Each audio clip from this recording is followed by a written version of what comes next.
Mən bugün sizə arıqlama iynələri haqqında danışacağım. Bilirsiniz ki, əsasən iki cür iynə var ki, bunlardan biri semaglutid, Ozempic adı ilə bilinən, digəri isə tirzepatit deyilən Mounjaro adı ilə çox istifadə edilən, həm bizim tərəfimizdən, həm də endokrinoloq məsləkdaşlarımız tərəfindən bir dərmandır. Bu dərman haqqında bəzi sözlər var ki, insanlarımızı bunlar narahat edir. Bunlardan ən önəmlisi psixologiyamızı pozması, intihar riskini artırması, beyin funksiyalarını azaltması və xərçəng xəstəliyinə səbəb olmağı. Həqiqətən belədirmi? Buna baxalım. Birinci, tədqiqatlar bizə nə göstərir? Tədqiqatlar əslində depressiyanı azaltdığı, stresi azaltdığı və hətta siqaret və alkoqoldan imtina etməyə kömək etdiyini ortaya qoymuşdur. Ümumiyyətlə bilirsiniz ki, artıq çəki bədəndə artıq iltihab deməkdir. Bu artıq iltihab isə bizim bədənimizdə hər şeyi pozur və xüsusilə də beynimizdə də yaşlanmaya səbəb olur.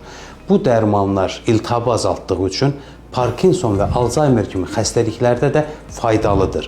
Amma bugün üçün bu göstərişlə istifadə edilmir. İntiharı artırdığına dair heç bir elmi araşdırma yoxdur və gələyin sonuncu olan onkoloji xəstəlikləri artırdığına dair.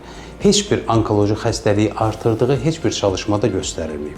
Sadəcə tiroid xərçənglərində, tiroid xərçəngi olan və yaxud nəslində tiroid xərçəngi olan insanlara bu dərman tövsiyə edilmir. Ona görə də tibbi zərurət göstəriş olduğu halda bu dərmanları rahatlıqla istifadə edə bilərsiniz.